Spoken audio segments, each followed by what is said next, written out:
কলকাতা নিয়ে আমাদের নস্টালজিয়া চিরকাল একই থেকে যাবে। আজ আমি আপনাদের দেখাবো কলকাতার এমন এক জায়গা যেখানে আপনারা দেখতে পাবেন কলকাতার হারিয়ে যাওয়া সেই দিনগুলি। আজকে আমি আপনাদের দেখাবো বিবাদীবাগে অবস্থিত মেটক্যাফ হল।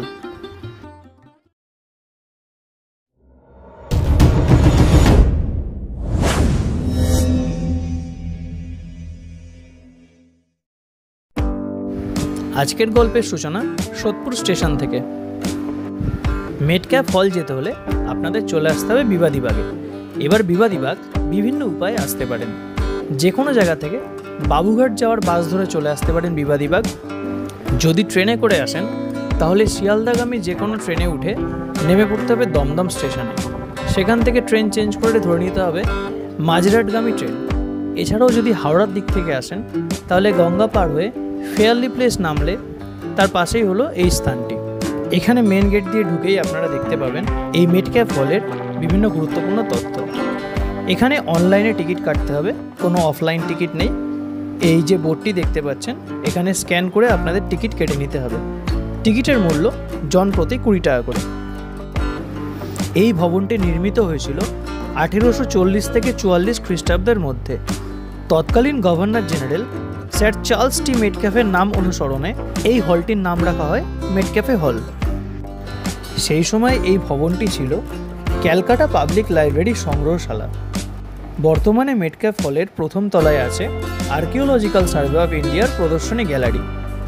যেমন ভিডিওতে আপনারা দেখতে পাচ্ছেন এই সমস্ত জায়গাগুলি সম্প্রতি আর্কিওলজিক্যাল সার্ভে অফ ইন্ডিয়া থেকে সংরক্ষণ করা হচ্ছে।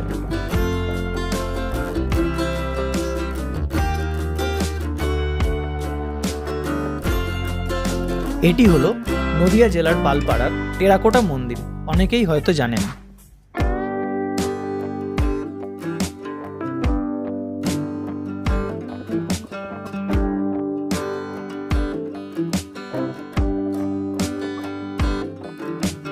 এই হলো কলকাতার জেনারেল পোস্ট অফিস।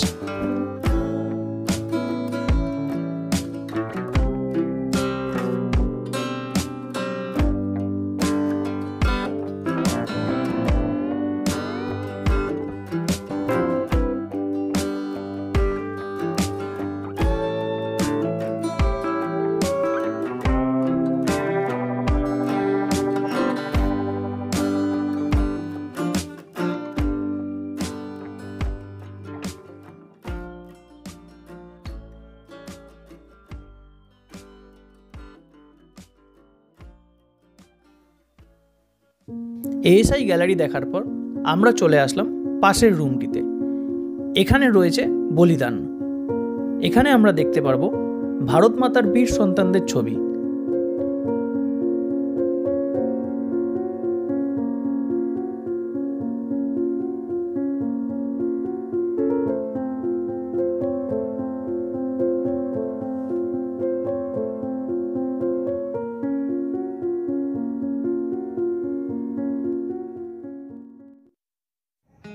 চলুন এবার আরও ভেতরে প্রবেশ করা যাক। এখানে একটি চমৎকার জিনিস আপনারা দেখতে পারবেন। এই যে স্ট্রাকচারটি ওপর থেকে করা রয়েছে, তো এর ওপরে রয়েছে লাইট। সেই লাইটটা এর মধ্যে দিয়ে পড়ছে এবং দেখুন নিচে সুন্দর শ্যাডো তৈরি করেছে। এখানে এসে আপনারা সুন্দর সুন্দর ফটোও তুলে নিতে পারেন। এই মেটক্যাফ হলে আপনারা কলকাতার বিভিন্ন দিক দেখতে পারবেন। যেমন এখানে দেখুন লেখা রয়েছে সিটি অফ সারপ্রাইজ, অর্থাৎ বিস্ময়ের শহর। চলুন ভেতরে প্রবেশ করে দেখা যাক এখানে কি কি আছে। প্রসঙ্গত আপনাদের একটা কথা জানিয়ে রাখি, এই হলটি অর্থাৎ মেটক্যাফে হল যার নামে, তো উনি ছিলেন একসময় পরাধীন ভারতের গভর্নর জেনারেল চার্লস মেটক্যাফে। ওনার আরও একটি পরিচয় আছে, ওনাকে বলা হয় liberator of the Indian press, অর্থাৎ সেই সময় ঔপনিবেশিক শাসনকালে সংবাদপত্রগুলির ওপর বিভিন্ন রকম নিষেধাজ্ঞা ছিল, তো তিনি সেগুলো রদ করে দিয়েছিলেন।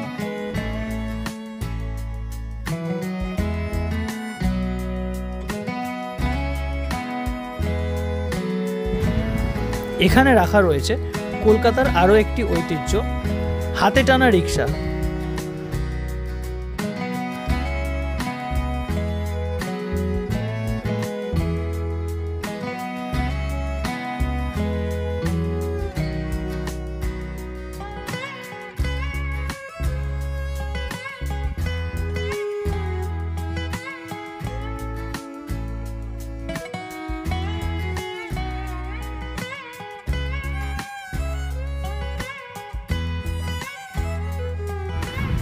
চলুন সিঁড়ি দিয়ে এবার আরও ওপরে ওঠা যাক।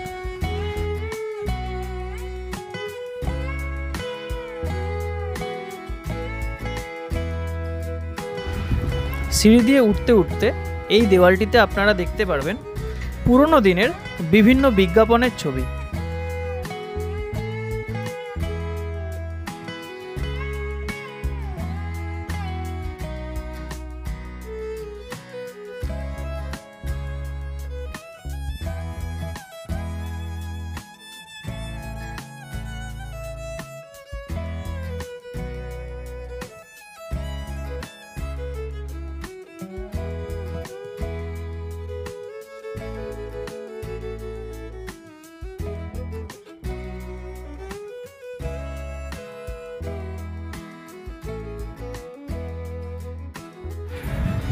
ওপরের ঘরটিতে এইরকম একটি নৌকা রাখা রয়েছে, সেখানে এসে আপনারা খুব সুন্দর সুন্দর ফটো তুলে নিতে পারেন।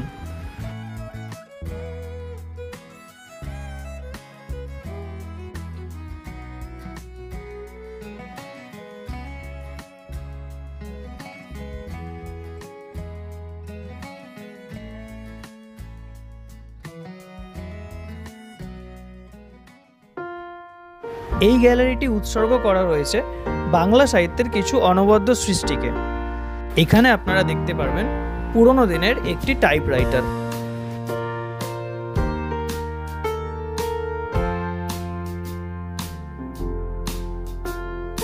বাংলা সাহিত্যের পাশের গ্যালারিটি হলো সিটি অফ সেলিব্রেশন, অর্থাৎ পুরনো দিনের কলকাতায় বা আমাদের বাঙালি কালচারে যে সমস্ত অনুষ্ঠানগুলি আমরা পালন করে থাকি সেগুলো। সামনেই একটি বিয়ের মণ্ডপ করা রয়েছে, এখানে আপনারা দেখতে পাচ্ছেন একটি টোপর রয়েছে, কলা গাছ রয়েছে।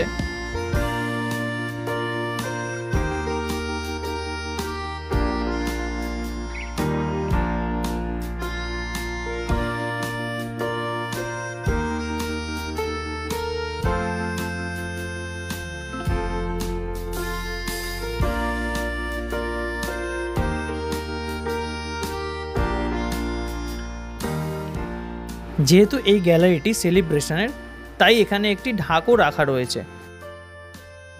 এই দিকের দেওয়ালে দেখানো রয়েছে বাঙালির ক্লাব কালচারকে।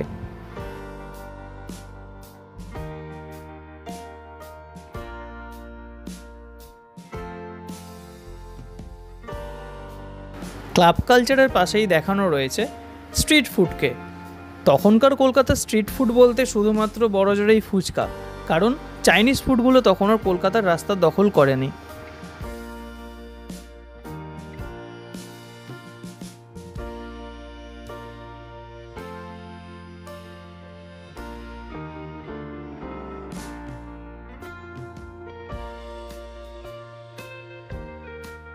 আর এই গ্যালারিতে বাদ যায়নি বাঙালির মাছ ও মিষ্টি।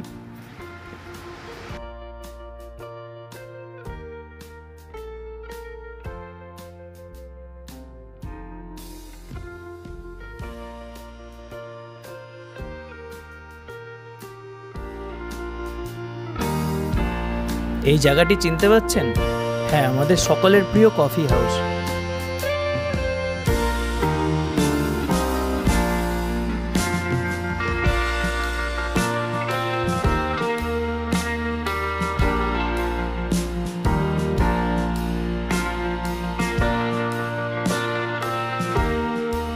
ওপরে রয়েছে পুরনো কলকাতার রাস্তার ছবি, যেখানে দেখা যাচ্ছে হাতে টানা রিক্সা ও ডবল ডেকার বাস।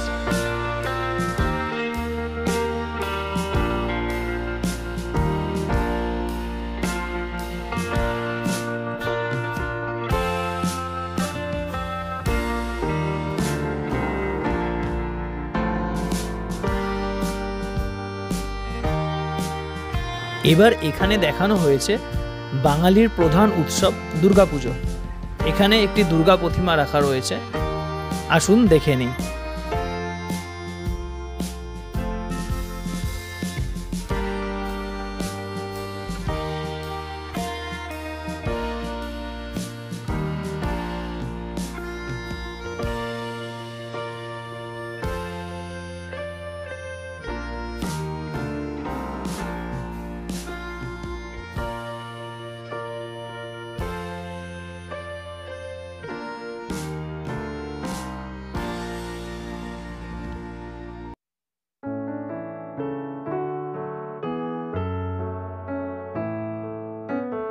এই গ্যালারিতে বাদ দেওয়া হয়নি কলকাতার বইপাড়াকে, অর্থাৎ এখানে কলেজ স্ট্রিটকেও দেখানো রয়েছে।